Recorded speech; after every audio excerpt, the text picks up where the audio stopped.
Coming up on both Punters and Racenet, a Melbourne Cup, a runner-by-runner preview. We've got Lammy and Gil here on a Sunday morning. Lammy, you're pretty keen. I am. I'm keen on a Chris Waller Quinella. You'll have to find out which one I'm tipping on top. And Gil, in a shock to no one, a little bit each way. A little bit each way, and hopefully by Tuesday's paper, I might have settled on a top tip in the Melbourne Cup. All of that, plus some other tips on the day at Flemington coming your way right now, but it is the Melbourne Cup runner-by-runner preview. Hello and welcome to a very special edition of the Melbourne Cup preview, brought to you by both Punters and Racenet. I'm your host, Alex Donnelly, here bright and early on a Sunday morning. It is a glorious day in Melbourne. Joined by Racenet's Gilbert. Gardiner. Morning, Gil. Morning, Alex. Great to be here. And Lammy from Punters, of course, in again for another year. Who is going to be our Shiraz or Knight's Choice this year after 2 years of bagging horses that have run top three? Could be more Fallons, I reckon. We've got a great record. If you've watched the last 2 years of the show, we said Knight's Choice had none. We said Shiraz had none. Why were they both running? So if anything gets said like that, just go and back it because it'll run top three for sure and you will collect.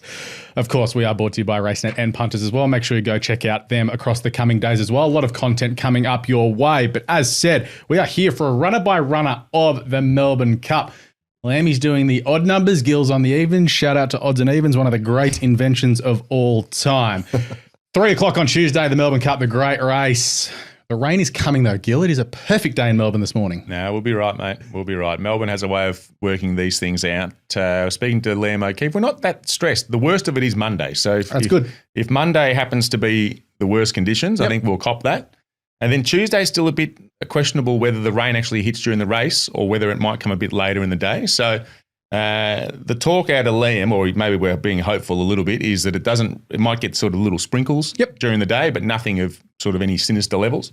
And it might just hopefully hold out until the end of the day. If it comes at 3:30, I'm not really fussed. As long as we get through the Cup. That's right. And if it comes earlier, we'll probably, I think in the Herald Sun today, he's saying basically it'll start on a heavy.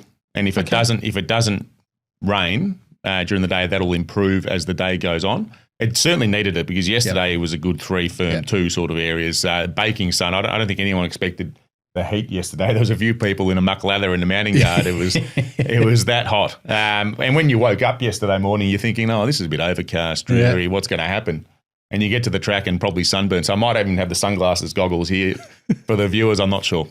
And Lammy, the track did play exceptionally yesterday, but we did see, what was it, probably 2018 or 19, whenever Cross Counter won. We had a monsoon to start the day. I think the track was about a 4 by the time they raced. Yeah, it drains incredibly well. Flemington, and as Gil mentioned, it was bone dry yesterday. They were running really fast times. So it could probably do with a drench on Just means they keep the taps away, which is the good thing. All right, let's get into this, the Melbourne Cup runner-by-runner. We'll have a few replays that we'll disperse out throughout the show. Of course, there are a couple of main replays and some horses that we may not have seen before, so we're going to get some replays of that. But the speed map, the all-important speed map.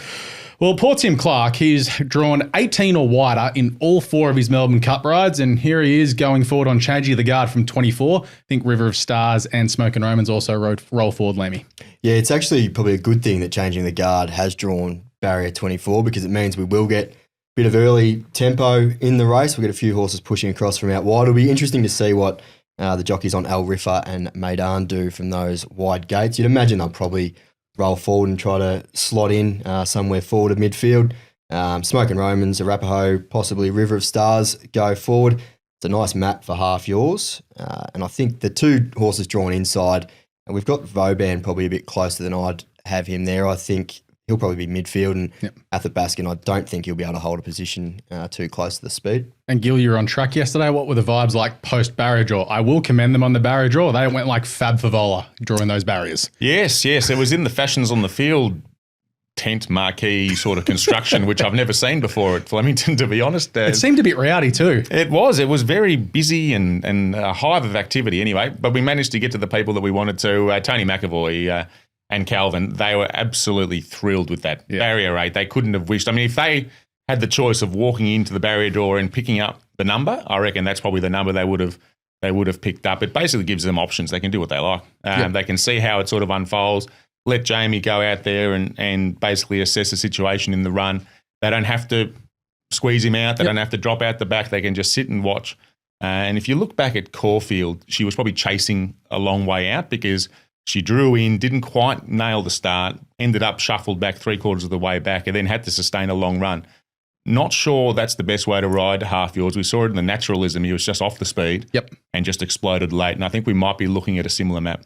Okay, let's get into it. Runner by runner, Lammy with the odds here. We'll start off with, obviously, number one, our Riffer, currently $8.50. Going to go to our first of our replays here. I've got the magical clicker. The first of the replay is the Irish St. Ledger. There he is in the Australian bloodstock colours. They paid a fortune for him.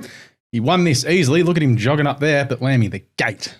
It is a problem. The first thing you notice from the replay is he's an absolute beast. He's a big boy. Built like a brick outhouse. But as big as he is, the weight is a genuine concern because, I mean, yes, he's drawn right out, so it's interesting to see where he lands. But if you go through the weights for this race, I mean, horses don't win the Cup with this sort of weight. Septimus came here with a very similar profile, finished down the track with 58.5, and the great Vinnie Rowe came out, was unplaced in 2 Cups, carrying 59 and 58. Did run fourth in one of them, didn't he? He did, but he didn't win.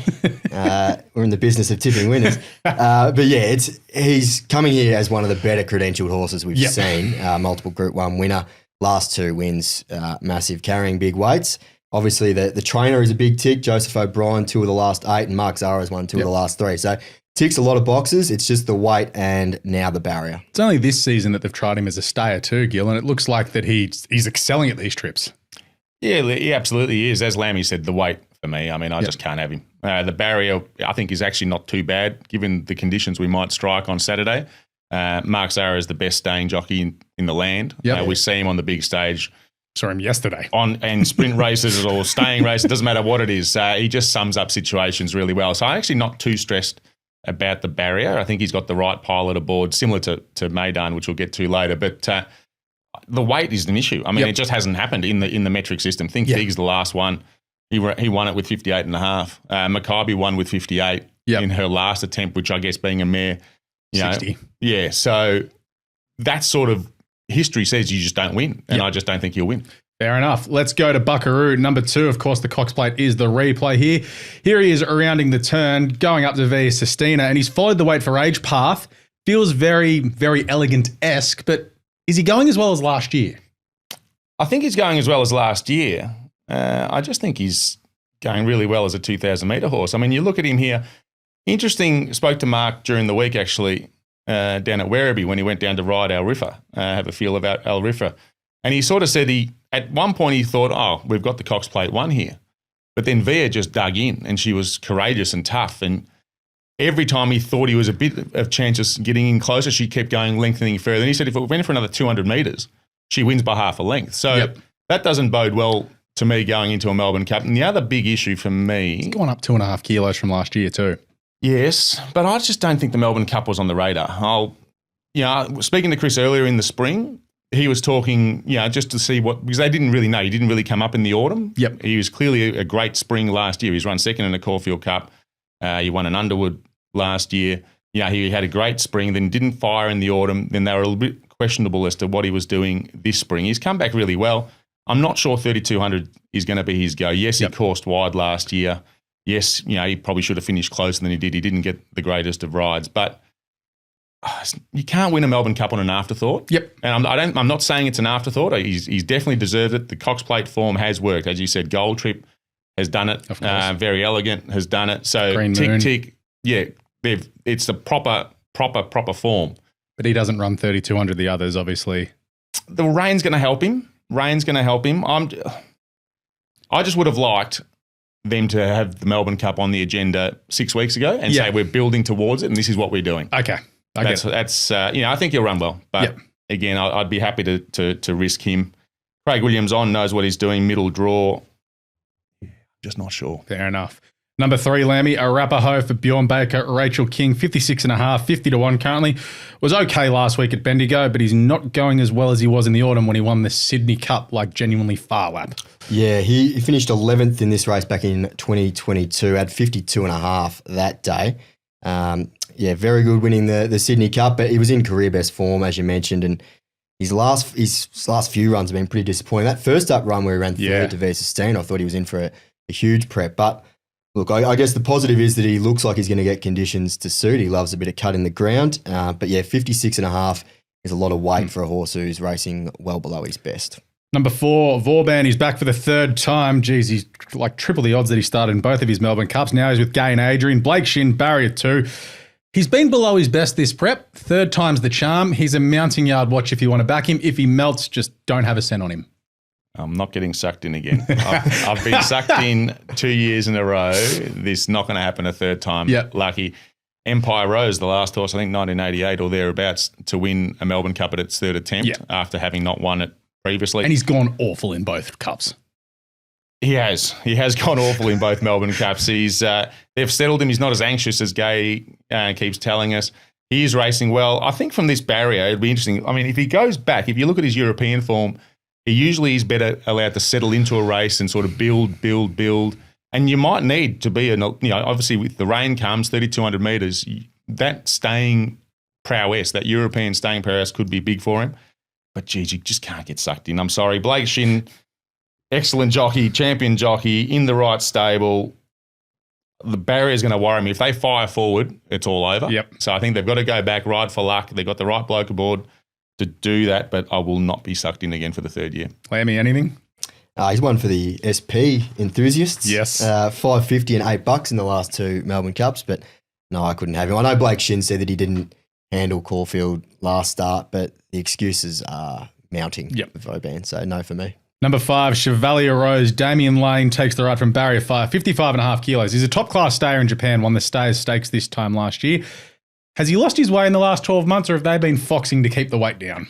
Well, if he has been foxing, they've gone to the extremes because he's been beaten 35 lengths in his last 4 starts. The positives are Damien Lane, barrier 5, and you always need to respect the Japanese stayers. I'm just not sure this guy is one of the better Japanese stayers we've seen, so no for me. It was this time last year, it'd be single figures. But yeah.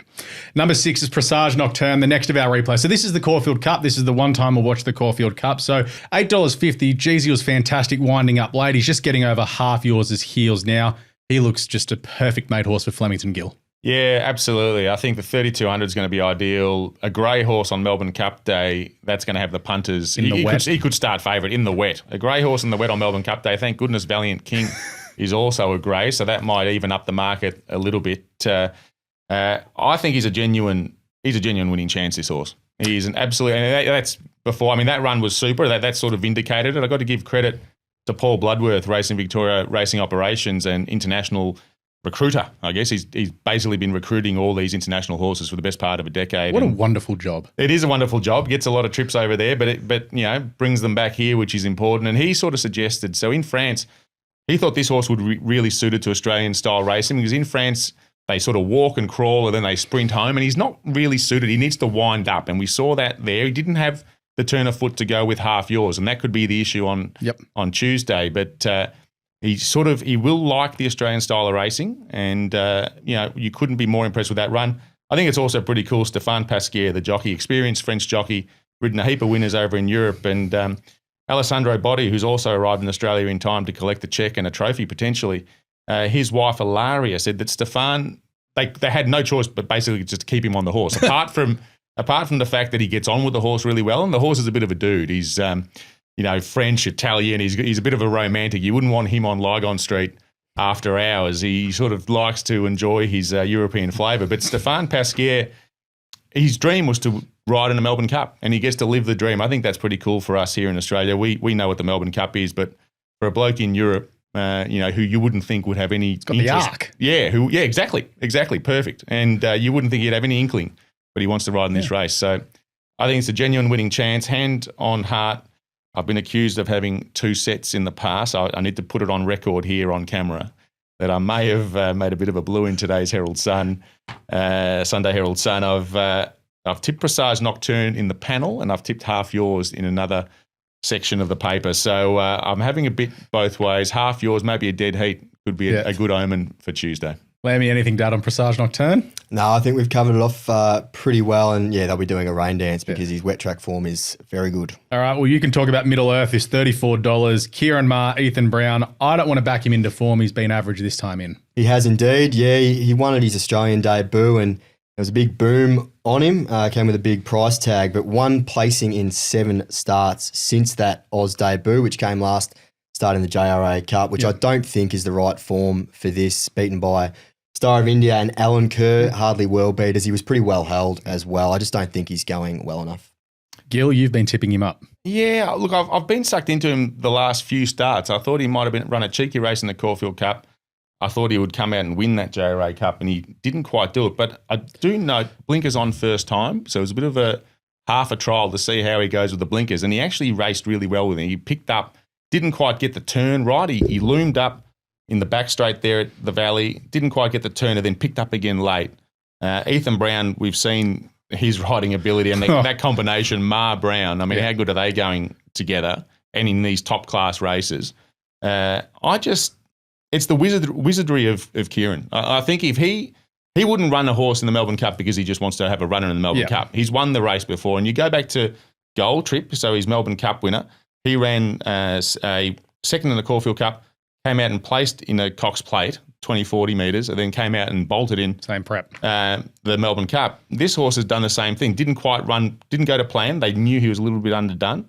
Took him to 2040 at the Valley. They were happy with that tick, and here we are now. So at $34, and my colleague Brad Waters has actually tipped this on top. Yeah, okay. So this would be a pretty big go. And credit to Brad, he tipped 100 to 1 Arcora on top in the Victoria Derby yesterday, which of course Observer bolted in, but not many would have had $91 shot on top, and it's run second. So.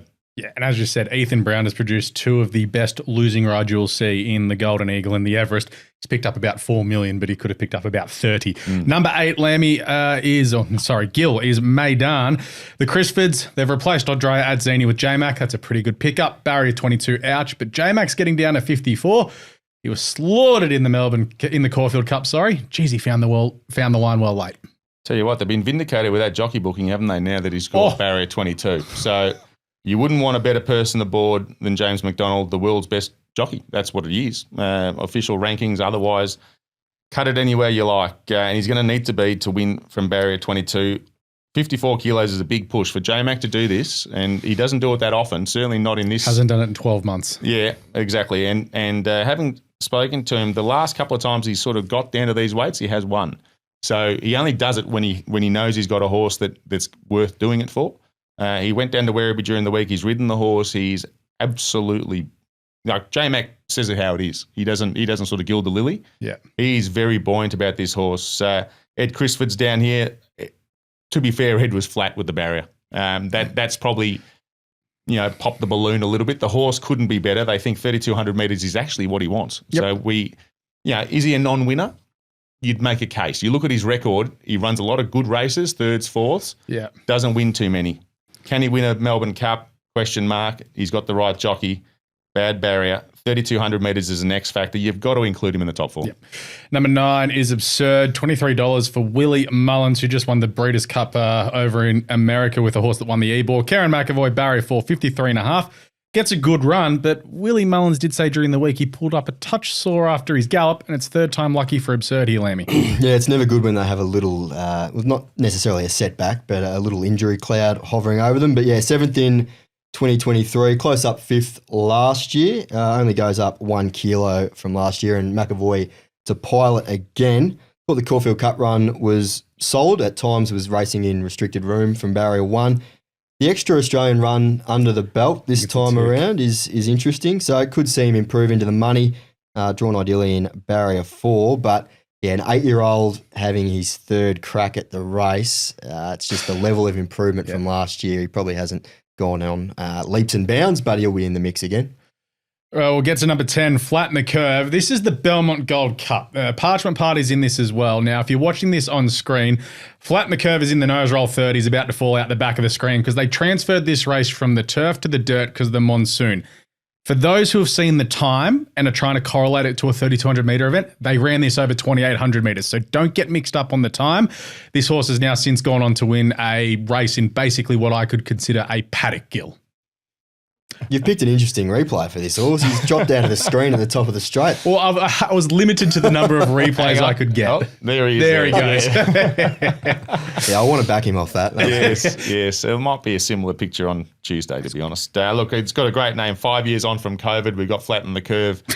you used to give us shudders hearing Flattening the Curves and all the other catch cries. Look, Thor Hammer Hansen, best name in racing. Great names all round. Trainer Henk Grew as well. That's right. Yeah, I think that's about as much as this horse has got going for him in this type of race. It's a big step up. Forget that run. I mean, they weren't preparing to run on dirt. They've never run on dirt. Yeah, they made the change an hour before the race. Yes. Like, what a joke that is. That's right. Yeah, so you basically put a line through it. On turf, he's a proper stayer. Yeah. He's a proper stayer. But geez, it's a big rising class. Yeah. I mean, German staying form has correlated before in a Melbourne Cup, so you've got to sort of respect it in that sense. That Kentucky, the Bowling Green, something. It was on a bowling green. It would look like a paddock. Yeah, look, $1 million race. What did he beat? Probably nothing. So you'd have to think, look, they've come all this way, so you wish that they run really well. He's probably a top 8 chance. Okay. Number 11, Lammy, Land Legend, 100 to 1. Joe Maria on board, barrier 4. He was horrible at Caulfield, has a stack of gear changes. Don't want to back him into form. No, went forward from a wide gate in this race last year, second at the 400, faded late to finish 8th, beaten 3.3 lengths, but was going a hell of a lot better last year. I actually liked him as a roughie in the Caulfield Cup, and he was putrid. Vetted clear, so no issues, or no obvious issues anyway, but interesting that they're backing up here. I couldn't have him on what he did in the Caulfield Cup. Smoking Romans, number 12. Ben Mellon getting down to 53.5 is interesting. It's 90 to 1. He's been building well. Looks a prize money chance. Yeah, look, I've shopped around Smokey over the journey. Geez, he's a great performer, isn't he? Just keeps backing up every season after season. Was one of the favourites in this race a couple of years ago. 2 years ago. Yeah, 2022 or 23 after he won the Turnbull. Look, not going well enough. Number 13, Changing of the Guard. Another one's 100 to 1. It'll probably be 200 to 1 on the day. It looks your leader. It'll drop out around the turn. Yeah, more than likely. Very good front-running ride to win the Tats Cup. I don't think they're going to go that slow. That was a masterclass that day. Hasn't done much in 2 runs since. So, yeah, at least he'll inject a bit of tempo into the race, but you're probably right. He won't be a factor in the straight. Number 14, this will go off favourite, I think. Half yours, the winner of the Caulfield Cup. Everything has gone perfectly this time in. It's had a run every month since March, I think. Gets a perfect barrier again. I've got a feeling that this horse is this year's Jamaica. Everything went perfectly in the Caulfield Cup. It was the grand final. Kind of an afterthought, but when you win the Caulfield Cup, you've got to run in the Melbourne Cup. It'll be travelling at the 800. It could be gasping for air at the 400. That's my take. Yeah, it's an interesting take. I think and it'll win. I think you'll read about this in Wednesday's paper on the front page as a Melbourne Cup winner. I think he's the X factor horse. We haven't seen a horse like this. Probably, I mean, it was not going too far back. He's sort of got an incentivised feel to him. I'm just not sure what we're dealing with. The way he's progressed, the Caloundra Cup, hasn't that become a bellwether for Melbourne Cup success of late? And that Queensland Sun, he's thrived. The stable, the jockey, everyone around this horse says 3,200 metres is exactly what he wants. Right. I mean, so, yes, they were saying, we'll go Caulfield Cup. Of course, you have to. He was a 5-year-old with, not a shocking pedigree, but an unfashionable pedigree. You're not exactly going to come out and say, I'm going to win every major, So I think they raised the bar to where they thought they could go. Yep. It's a winnable race. And now I think there's a definite dream and desire. And I think this horse I think he'll win. I think the barrier draw is perfect. The rain's going to bring him on. Yep. The rain's going to bring him on. He's rock hard fit. I mean, I've seen him in the last few days. Butter wouldn't melt in his mouth, this bloke. And I think from that barrier, he'll be a bit closer. He'll be poised. And, we'll see what happens at the clock tower. Lammy? I'm a little bit more your way than Gills. I just think got a 10 out of 10 ride to win the Caulfield Cup, which is always the plan to go to that race. Just go back through the campaign. It'd be an incredible training effort because it's been a taxing prep. Couple of grand finals along the way to New South Wales, Queensland, a Caulfield Cup. He was beaten in a benchmark 64 back in March or something. Pretty sure I had a good bet on him that day. So it's about the only time he's lost. But yeah, I just don't know. He meets a few of his rivals from the Caulfield Cup worse at the weights, but yeah, you sort of, when you're trying to knock him, you're sort of looking for things like that, but I can see why he is favourite and will probably start favourite, Number 15 is More Felons, back again after a run a couple of years ago. 50-1 probably it'll start. It's got 53 kilos, barrier 23, was good in the Metrop, and then ground away in the St. Ledger like it needs the trip. It's a prize money chance. I agree with that. Yeah, his last two runs, 2,400 and 2,600, suggest he's looking for this longer trip now, and we know that Waller can produce a good roughie. We mentioned Shiraz early in the show. Well beaten in this event in 2023, goes from 50.5 that day to 53. Around the turn for a few strides. It looked like the winner as well that day. Barrier 23, though, means he's likely to settle in a different postcode. So a rough first four chance. Yeah. Number 16, One Smooth Operator, who will be staying out here in Australia after this race, was the winner of the Moonee Valley Cup, $19. Gets a good run on the map. Won the Geelong Cup last year, won the Moonee Valley Cup this year. It seems very similar. He feels that little bit of a rung below Gil. Oh, he's not for me. He's not for me. I don't mind it. That's okay. It's a good story. I wish Brian Ellison all the best, the Yorkshireman, the Yorkshire Ripper. I think I saw Andrew Rule or someone write Yorkshire Ripper, which is a pretty cool line. But he's a synthetic horse. He's going to cop a softer, heavy track. Yeah. He basically can't run out of his own shadow in the Northern Hemisphere. He comes out here and picks off a couple of, Country Cups or Geelong Cup, Moonee Valley Gold Cup. Couldn't have been more impressive. Got an excellent ride to win that Moonee Valley Gold Cup. But good story for Harry Coffey if he can do it. He won the Caulfield Cup last year on a horse that probably a lot of people didn't think could win. Drawn well, but unless they transfer the meeting to the training track on the inside there at Flemington half an hour before the start, I just can't see how he wins. Geez, that might give Parchment Party a chance. Lammy, anything? No, I don't think he beat serious horses at the Valley, so no.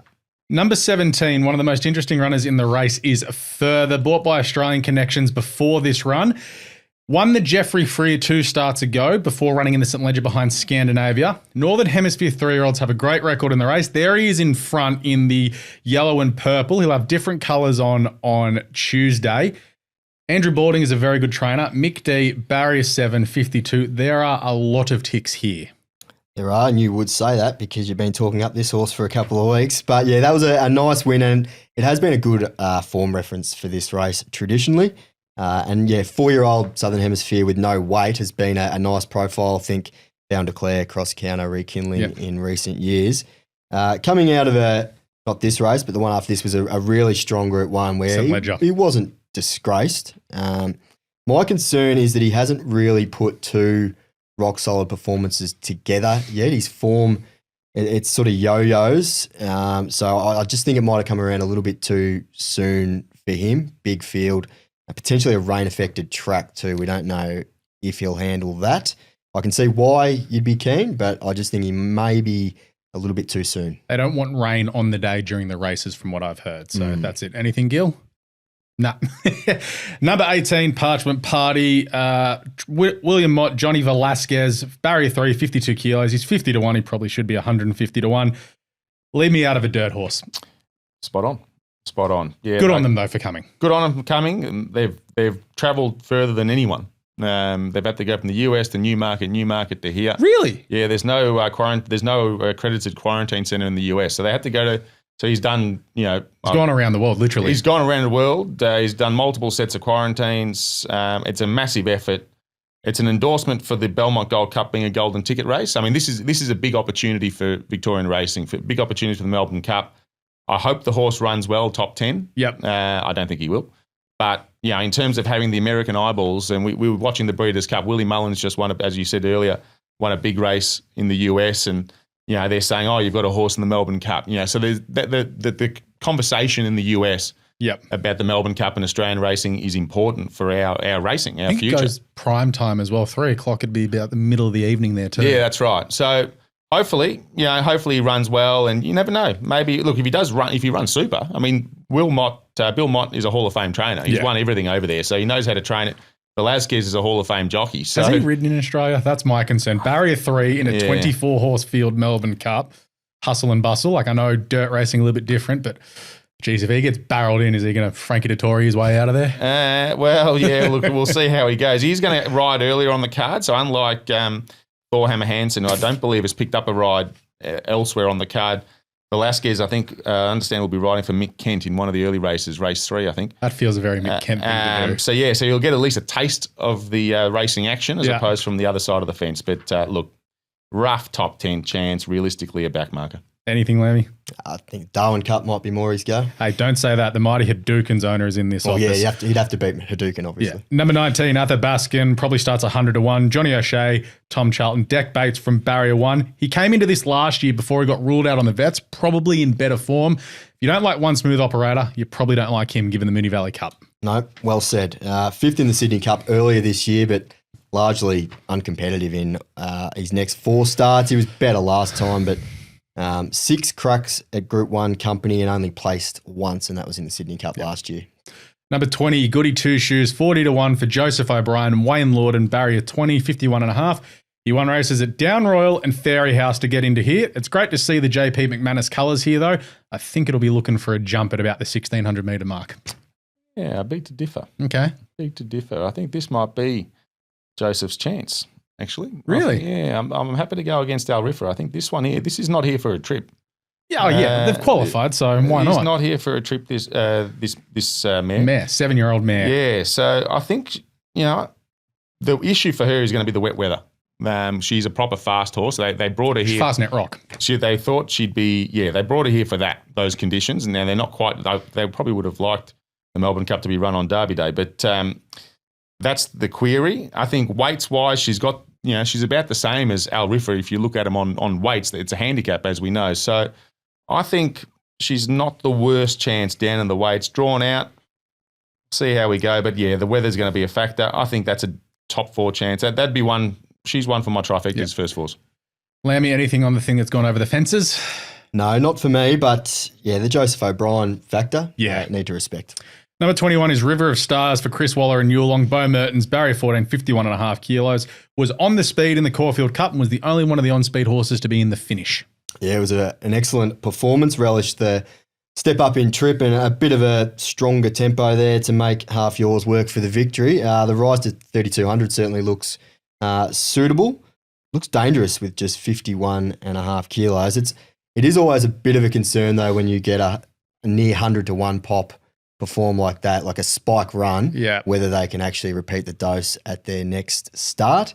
But does meet half yours 2.5 kilos better for a half-length margin. And she's probably more established over this trip than half yours, who we don't know just yet. So, respecting her. Not in my top 4, but I think she's a winning chance for sure. Does come out of that Turnbull as well, Gil, which has proven to be the hot form race for the stayers. Yeah, that's right. That is the best. That and the Caulfield Cup, they're the 2 races you want to be looking at. The one thing I'll say about River of Stars is Chris Waller, very measured, we know, routine operator, reluctant to name any horses for a Melbourne Cup. When you ask him, the first thing you do come, middle of August, September. Nominates all of them. Chris, what do you like for the Melbourne Cup? Da-da-da-da.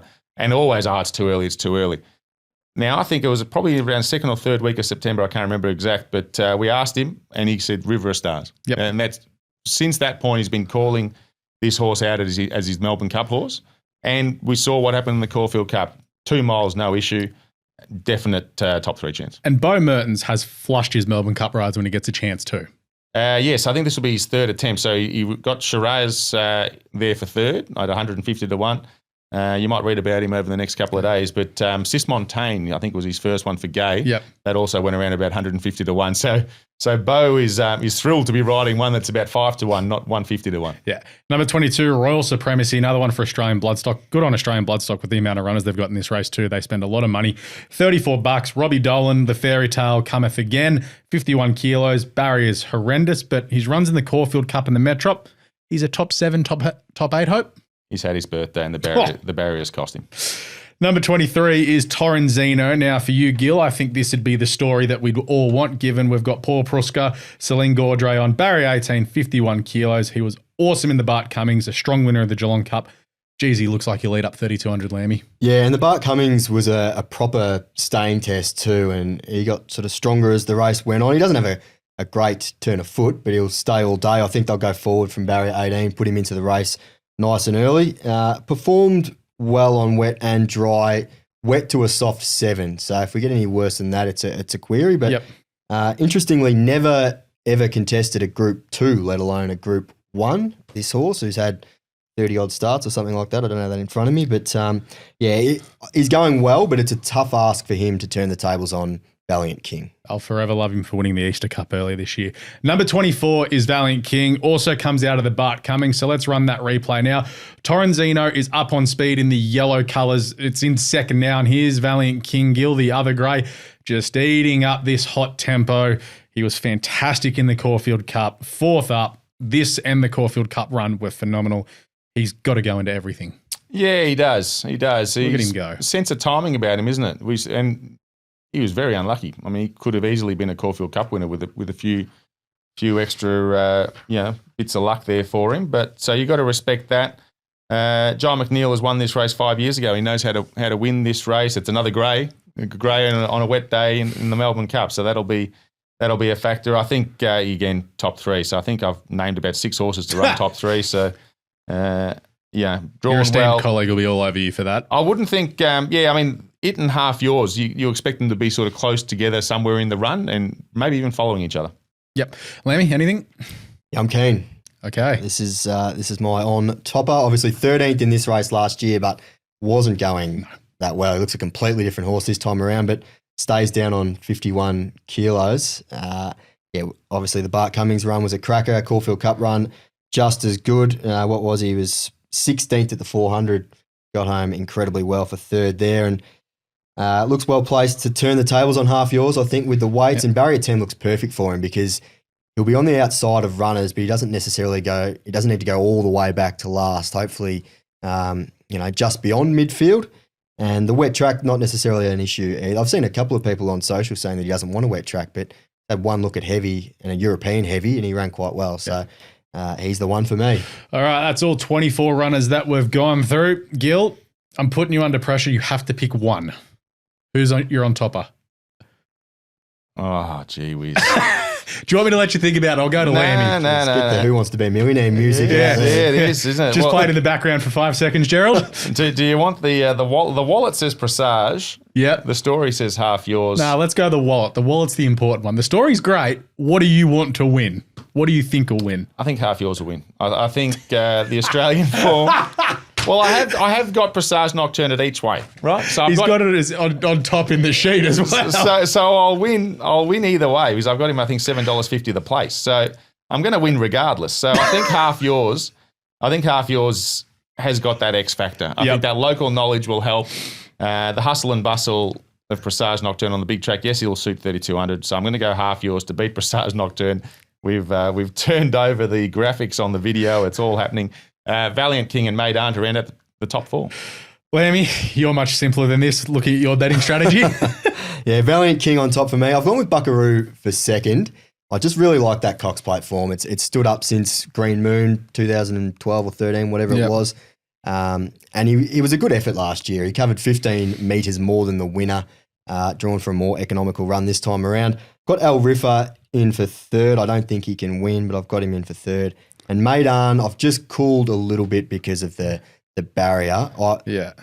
My question mark was 3,200 for him if he had to work a little bit to find a position. If he had a drawn a lot better, I would have elevated him in my tips. But you want the $100 betting strategy? Yes, we're going to give you 100 theoretical dollars to spend on the race. What are we doing? 75 on Valiant King and 25 on Buckaroo. And Gil, I'm just assuming you're backing both of your 2 each way. Yeah, so I might have, can I keep the 100? Because as I was saying off air, I think in my 30-something years of trying to tip Melbourne Cup winners, I've got a strike rate of two wins and 28 incorrect choices. So Protectionist was the last one for those playing at home that I actually tipped correctly. So 25 each way the pair for me, or you can exacta them for $100 and box them up. Jesus, that'd pay a fair bit if you get it. If anyone cares, I've got further on top from half yours, and no, not half yours, sorry, Valiant King and Presage Nocturne. That's my top 3. But we need to get some other bets on the day. There are 10 races on the card. It is a big day at Flemington. Lammy, what is your best bet on the card? My best bet on the card, race 9, number 15, Surf and Bird. It's a really hot race, this one. I've actually got a couple of black bookers in it as well, but geez, they don't go much better than Surf and Bird did at Caulfield last start. It was an outrageous win. Was wide no cover the trip, up on a decent tempo and just kept going and ran away from them in the straight. The horse it beat, Shadavar, has been racing really well and it just absolutely put it to the sword. 4 lengths, good time. Further improvement to come too was 56 days between runs, so we'll strip fitter. 1 go on a wet track, which was a soft 7 for a win, so ticks a lot of boxes for me. Anything else on the card? Yeah, I like race 4, number 4, Street Artist. I think Gil and I might be lining up there. It's looked a completely different horse since being gelded. Won its last 2 starts in pretty effortless fashion. The horse that comes down from Sydney Peloton, coming out of much stronger races, but back 200 metres. Hasn't won since his debut. At its 5th run for the prep, I think Street Artist has a fair bit more upside. Athanatos in race 6, provided it's not a really wet track. I've been waiting for this horse to get over a trip, all preparation, finally gets to 1800. He's going really well. Form around Evaporate, Transatlantic is very easy to like. And won at big odds. Race 3, number 14, Luna Bay. I was looking at this race. There is no speed. There's no leader. I just thought this horse, it's been handy-ish in all its runs to date.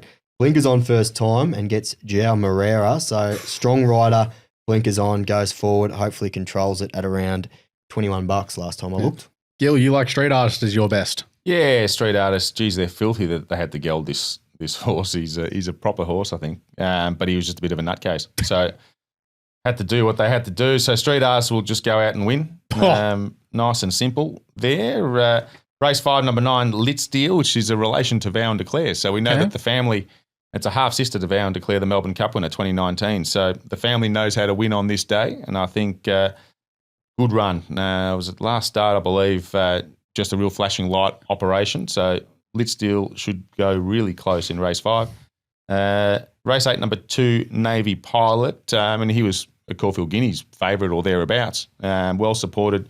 Didn't quite work out for him that day. This is obviously a big drop in class from there.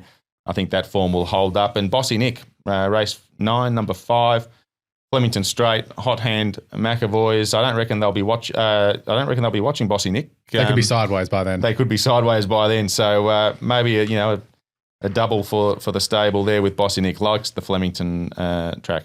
I've got one tip on the day. You're going to have to wait all day for it, but Sabaj will win the last. Should have finished much closer in the Silver Eagle. Still hasn't got out. It went up $5. I think it's into about 280 already. Mark Zara on for D Lane after not the best of rides last start, so I reckon it'll get the job done in the final event. But that is the Melbourne Cup runner by runner with a few tips on the day at Flemington for you. Now, make sure you do get across to Racenet and Punters and the Herald Sun over the coming days. An absolute mountain of work going on at the moment, as well as all the video content that we're doing. Make sure you like and subscribe to both Racenet and Punters on YouTube. This is going out across both channels. Hit the notifications bell so anytime we do a video, it pops up in your feed.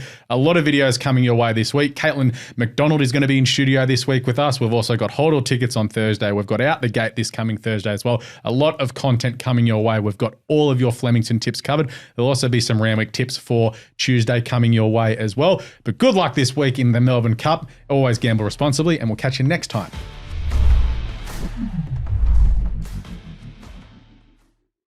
Imagine what you could be buying instead.